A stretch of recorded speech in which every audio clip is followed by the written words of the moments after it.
Esteban Ibarra, presidente de la ONG Movimiento contra la Intolerancia. Señor Ibarra, buenos días. ¿Las palabras del alcalde de Busot Muy buenos días. son racismo? Bueno, es el discurso de la xenofobia, el falso discurso de la xenofobia que se extiende en estos momentos por toda Europa. Esto es lo que están planteando todos los grupos ultras, racistas y neonazis en distintos países. Yo creo que no es simplemente un enfado, un cabreo, una indignación. Es que los argumentos que ha utilizado son los mismos argumentos que se plantean en Italia, en Alemania, con la alternativa por Alemania, o en Francia, o en Gran Bretaña. O sea que eso se lo tienen que mirar porque además son falsos. Hay que insistir en que son falsos. Hay un principio humanitario que no se puede obviar y luego está la legalidad democrática internacional que impide las deportaciones masivas. Es decir, que tienen que conocer un poquito también la legalidad. A mí me consta que esta petición de deportaciones masivas no la hace el Partido Popular, pero estamos hablando de una persona que portavocea a nivel de Diputación Provincial de Alicante y eso es muy serio. Señor Ibarra, ¿corren muchos bulos por las redes sociales, sobre todo, acerca de la inmigración? En estos momentos es un infierno. De una manera total, categórico, lo planteo. Están saliendo unos vídeos que realmente dan miedo. Están mezclando situaciones de guerra con situaciones de inmigración forzada, con situaciones de refugio. Las redes sociales tienen que poner coto a este tipo de incitación al odio. Hay que recordar que el discurso de odio, la incitación al odio, que además está castigado en el Código Penal en su artículo 510, es lo que precede a la acción, a las agresiones. Por lo tanto, todos los políticos con responsabilidad debieran de esforzarse en erradicar este tipo de mensajes. ¿Y se esfuerzan las instituciones todo lo que deberían?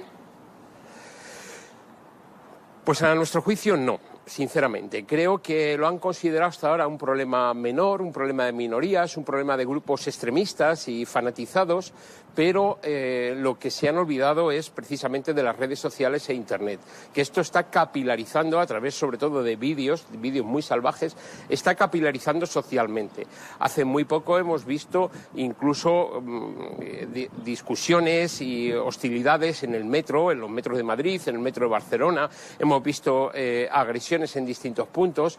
Nuestros datos son que esto crece y yo creo que las administraciones se tendrían que tomar mucho más en serio este problema porque los meses próximos pueden ser todavía mucho más graves. Justo eso le iba a preguntar, señor Ibarra. Me da la sensación que, según lo que nos está diciendo, en España está creciendo el discurso de odio xenófobo. ¿Me equivoco? Sin ningún género de dudas está creciendo y además a alta velocidad. Nosotros hemos presentado hace poco el informe Rasen donde recogemos más de 600 sucesos. Tenemos una estimación de 6.000 incidentes de odio racista, xenófobo y de otras formas de intolerancia.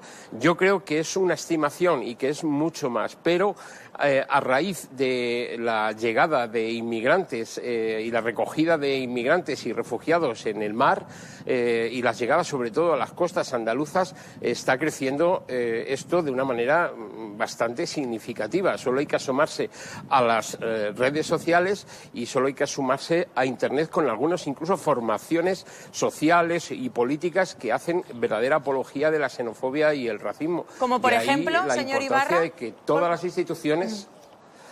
Pues, por ejemplo, hay muchas páginas que no se reivindican, pero voy a señalar que las campañas permanentes que está haciendo Vox y que están haciendo partidos de extrema derecha, como puede ser España 2000, Democracia Nacional, pues está teniendo su gran impacto en la población. Cuando hablamos del machismo, hablamos también del concepto de micromachismo, es decir, gente que dice que no es machista, pero en la práctica tiene muchas actitudes que son micromachistas. ¿También existe el microrracismo? Bueno, lo llamamos xenofobia o racismo latente, es otra manera de definirlo, pero sí está capilarizado en nuestra sociedad. Parte de los prejuicios, pero para pasar de los prejuicios a las actitudes se necesita una dinámica de empuje, y esto es lo que hacen las organizaciones o los medios de comunicación o las redes. Por lo tanto, donde hay que neutralizar fundamentalmente, porque desactivar un prejuicio es muy difícil, pero al menos las actitudes. Si de las actitudes pasamos a las conductas, entonces ya estaríamos en el campo del delito. ¿Cuáles son esos prejuicios xenófobos?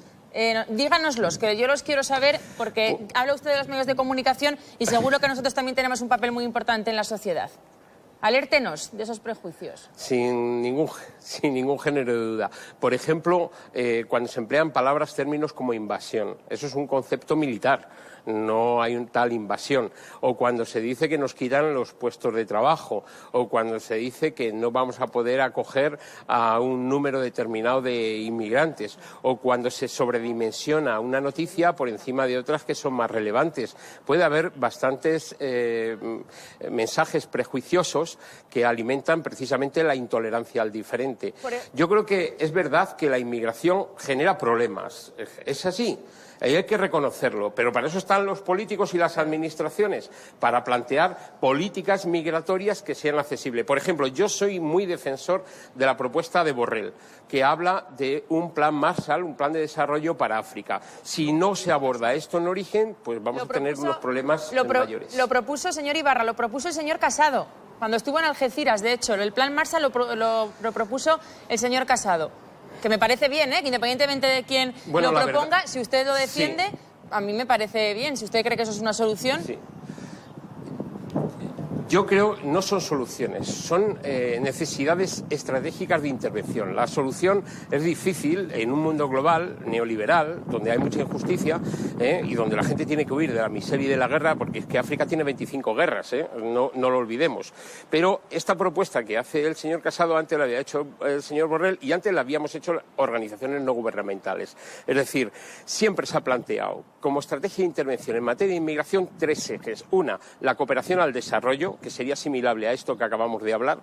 Otra, el control de flujos, esto de que hay que cerrar fronteras. Las fronteras están cerradas. Este señor se ha olvidado, el de la Diputación, de que las fronteras están cerradas. Otra cosa es que se salte la legalidad. Y tercero, hay que integrar. Y integrar implica que no haya espacio para el racismo y la xenofobia. Por ahí van las salidas. Señor Ibarra, para terminar, que yo me quiero poner deberes. La expresión oleada de inmigración, mal, ¿no? Porque el término oleada ya en sí mismo implica esa invasión de la que usted hablaba. Muy mal, muy mal. Vale. Muy mal. Primero porque no hay tal oleada. Y luego además... Sí, y además también porque hay que señalar, solo el año anterior hubo 1,5 millones de inmigrantes que fueron a Alemania. Entonces, ¿esto qué tendría que ser? ¿Un tsunami? ¿Una gran oleada? En fin, no. Yo creo que hay que equilibrar. La palabra tiene que ser utilizada de manera justa y proporcionada. Muchísimas gracias, señor Ibarra. Muy interesante. Gracias.